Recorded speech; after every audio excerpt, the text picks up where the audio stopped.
Income tax return जमा करवाने की आखिरी तारीख करीब आ रही है, लेकिन एफबीआई ने रातों रात फॉर्म के अंदर तब्दीली कर दी है और एक नया कॉलम जो है वो ऐड कर दी है, जिसकी वजह से काफी ज्यादा लोग जो है वो परेशान हो गए हैं कि अब हम इसका क्या इलाज करें। क्योंकि कुछ लोग अपनी टैक्स रिटर्न जमा करवा चुके हैं, कुछ लोगों के भी पेंडिंग है, लेकिन इस फॉर्म के अंदर जो तब्दीली की गई है इससे लोगों को क्या प्रॉब्लम फेस करनी पड़ सकती है और इस चीज का सबसे आसान तरीकेकार क्या है वो मैं आज आपको इस वीडियो में बताऊंगा। अपनी वीडियो शुरू करने से पहले मैं आपसे रिक्वेस्ट करूंगा, मेरे फेसबुक पेज को लाइक करें, यूट्यूब चैनल को सब्सक्राइब करें। दूसरा मेरी आपसे रिक्वेस्ट है कि अगर मेरी वीडियो से आपके दिल में कोई इजाफा होता है, मेरी वीडियो को लाइक कर दिया करें, कमेंट कर दिया करें, शेयर कर दिया करें। अब आ जाते हैं अपने टॉपिक की तरफ। उसके लिए मैं आपको स्क्रीन की तरफ लेके जाना चाहूंगा, ये आप अपनी स्क्रीन के ऊपर देख सकते हैं। एफबीआई ने फॉर्म के अंदर जो है, जब हम पर्सनल एसेट्स में जाते हैं तो यहाँ पे उन्होंने एक एस्टिमेटेड करंट वैल्यू जो है उसका एक टैब जो है वो एंटर कर दिया नया, कि आपने कोई भी प्रॉपर्टी अगर ली है, अगर आपने उस प्रॉपर्टी को ऐड करना है तो उस प्रॉपर्टी की जो अमाउंट है वो लिखने के साथ साथ आपने उसकी जो है वो एस्टिमेटेड करंट मार्केट वैल्यू भी लिखनी है। अब इस चीज के ऐड हो जाने की वजह से काफी ज्यादा प्रॉब्लम हो रही है लोगों को, क्योंकि किसी ने आज से 20 साल पहले प्रॉपर्टी ली है, किसी ने 15 साल पहले ली है। अब अगर वो एकदम करोड़ों रुपए की वैल्यू के ऊपर चला जाता है तो वो अपने एसेट्स को रिकनसाइल कैसे करेगा, तो ये उसके लिए बहुत बड़ी प्रॉब्लम है।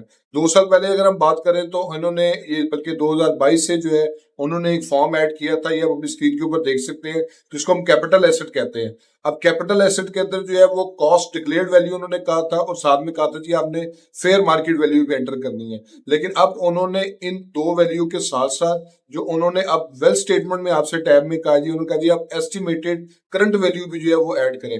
अब एस्टिमेटेड करंट वैल्यू की स्टेटस को जो है वो फिल इन करने का सबसे आसान तरीका ये है कि आप सबसे पहले देखें कि अगर आप गूगल पे जाएं और एफबीआई प्रॉपर्टी रेट्स के ऊपर जाते हैं तो आगे आप उसको सर्च करें तो इस तरह आपके पास जो है वो एक टैब ओपन हो जाता है। जैसे आप उस टैब के ऊपर जाते हैं तो इस तरह आपके पास सिटीज आ जाते हैं। ये आप देख सकते हैं कि इसमें एबटाबाद, अटक, बाबल नगर, बन्नू, हम मिसाल के तौर पे ले लेते जी, आप लाहौर को सिलेक्ट कर लेते हैं। जैसे आप लाहौर का टैब ओपन करेंगे तो आगे आपके पास जो है वो इस तरह जो है एक और मजीद विंडो जो है वो ओपन हो जाती है। अब जैसे ही आप इस विंडो के ऊपर क्लिक करेंगे तो आप देखेंगे कि यहाँ पे आपको लाहौर की तमाम प्रॉपर्टीज के मुख्तलिफ एरियाज के मुताबिक जो है वो रेट्स लिखे हुए हैं। अब उसमें रेजिडेंशियल रेट भी है, कमर्शियल रेट भी है। लेकिन ये जो 7E का टैक्स जिन्होंने लगाया था उसके मुताबिक एफबीआई ने जो खुद से रेट जारी किए थे उनको उन्होंने एक स्पेसिफिक नाम दिया था। ये अगर आप इसके ऊपर जूम इन करेंगे तो आपको इधर अंदाजा होगा कि ये देखिए आप यहाँ पे जाके एफबीआई ने नोटिफिकेशन के मुताबिक लिखा हुआ है कि ये जो बोर्ड है जिसके पास कानूनी इख्तियार है इस एसआरओ के मुताबिक, वो बता रहा है कि जी इन प्रॉपर्टीज की फेयर मार्केट वैल्यू, यानी दिस इज द टर्मिनोलॉजी।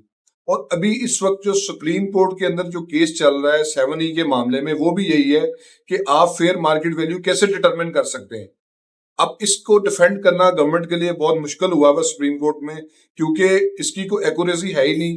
कई लोग प्रॉपर्टी जो है वो लॉस में भी बेच देते हैं, कई लोग प्रॉपर्टी ज्यादा प्रॉफिट में बेच देते हैं, कई लोगों की प्रॉपर्टी के पास जो है वो कोई डबल रोड निकल रहा था, कोई कमर्शियल डिक्लेयर हो जाती है, कोई मेन रोड अटैच हो जाती है, उसकी वैल्यू एकदम बहुत ज्यादा बूस्ट अप कर जाती है। तो कानूनी तौर पर इन्होंने जो फेयर मार्केट वैल्यू दी थी इसी को उन्होंने इंडक्ट किया था 7E के फॉर्म में। अगर आप ये देखिए तो इसमें उन्होंने यही कहा था कि आपने जितने की प्रॉपर्टी ली है वो प्लस आप इसमें फेयर मार्केट वैल्यू डिटरमिन करें। अब फेयर मार्केट वैल्यू ये थी जो आपके एफपीआर रेट थे प्रॉपर्टी के। अब इन्होंने जो आपसे डिमांड करना शुरू किया हुआ है वो आपको कह रहे हैं जी कि आप एस्टिमेटेड करंट वैल्यू डिक्लेयर करें। तो इसके बारे में मैं आपको बता दूं कि ये कानूनी तौर पे बिल्कुल गलत चीज है। वो आपसे नहीं पूछ सकते कि इसकी एस्टिमेटेड करंट वैल्यू क्या है। कानूनी तौर पे ये गलत फॉर्म है, क्योंकि कानून में सिर्फ दो ऑप्शंस थे इनके पास। एक तो ये है कि जितने की आपके पास कॉस्ट है, जितने की आपने प्रॉपर्टी खरीदी है, आप उसके ऊपर डिक्लेयर करें, या आप इस पे जो है वो डिक्लेयर करें जितने की आपने प्रॉपर्टी रजिस्ट्री करवाई है। कई लोग रजिस्ट्री कम वैल्यू पे करवा लेते थे, एफबीआई रेट पे टैक्स दे देते थे, तो वो उसकी मिनिमम वैल्यू जो है वो एफबीआई रेट ही समझी जाती थी।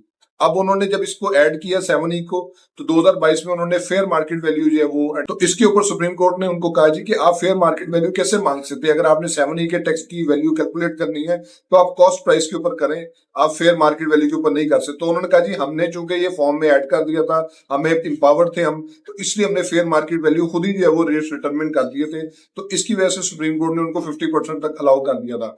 अब ये जो इन्होंने कहा जी कि आप एस्टिमेटेड करंट वैल्यू लिखें, या एस्टिमेटेड मार्केट वैल्यू लिखें, ये बिल्कुल जो है वो एक ट्रैप है। आपने कोई जरूरत नहीं है आपको एस्टिमेटेड करंट वैल्यू लिखने की, मार्केट वैल्यू लिखने की।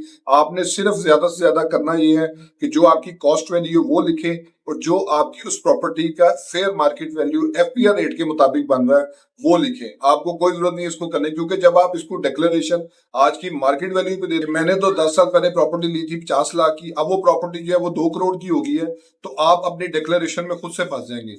आपने इस चीज की तरफ बिल्कुल नहीं जाना कि आप खुद से उसको डिक्लेयर कर रहे हैं, क्योंकि ये जो एफपीआर का जो टैक्स रिटर्न का फॉर्म होता है उस पर लिखा होता है फाइल्ड वॉलंटरली।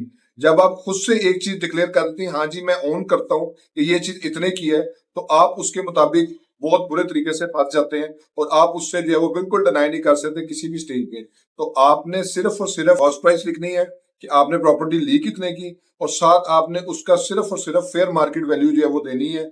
और फेयर मार्केट वैल्यू में आपने सिर्फ वो वैल्यू लिखनी है जो आपने कैपिटल एसेट्स के फॉर्म में लिखी है, और आपने उसको जो है वो एफबीआर रेट से जो है वो जो उन्होंने वेबसाइट पे दिए हुए हैं वहां से आपने इसको डाउनलोड करके अपने सिटी वाइज, मैंने आपको वेबसाइट भी बता दी है, उसका प्रोसीजर भी बता दिया है, उधर से देख के आपने लिखना है। तो आपने एस्टिमेटेड करंट मार्केट वैल्यू बिल्कुल नहीं लिखनी है।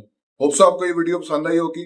मेरे फेसबुक पेज को लाइक करें, यूट्यूब चैनल को सब्सक्राइब करें, ताकि लीगल टॉपिक्स रिलेटेड इस तरह एडवाइस मैं आपसे शेयर करता रहूं। Thank you.